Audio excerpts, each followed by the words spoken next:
Hello America, this is Keith, your friendly neighborhood technician, coming back at you with some more wonderful information. Got a question for you. How old is your last computer? Year, two, maybe three? Does it get a little goofy after that? Well, so what do? You get a new one. Well, unfortunately, you see this thing here? That's a computer board. This is in every single appliance that comes out these days. This is the same exact material that your laptop is made of. Would you bounce your laptop around? I don't think so. So you want to pay attention to how you treat your appliance, but this is a computer board. There is no difference between this and the one that's in your laptop except what is on it and how it's designed.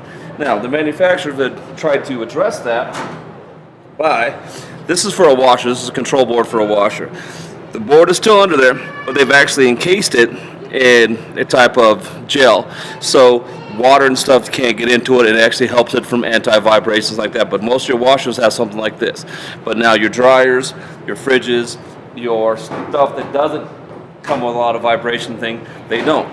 They have this. So if you don't take care of your appliance, you're going to blow this up. And yes, after 2 or 3 years, this is still a very good piece.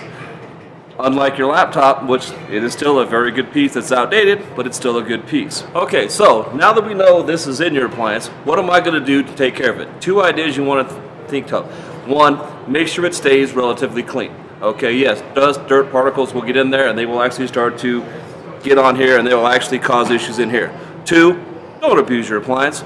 Don't treat it badly. Don't move it a lot. Don't do a lot of goofy things with it. When it's in place, leave it there. You know, doors. Don't slam your doors on your refrigerator because they have boards in them too, and the more you slam them, the more chances you're going to have damage them. Microwave, same way. Don't slam the doors on the microwave. Set them.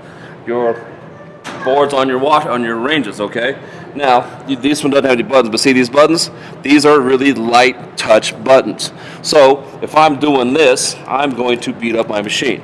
Instead, use your thumb and just barely touch it. So, the better you take care of your appliance, the better your computer boards are going to last you, and the better your satisfaction you'll have with the appliance you have. So don't forget to tune in next week for some more wonderful information, and don't forget to subscribe to this YouTube channel, and have a wonderful week.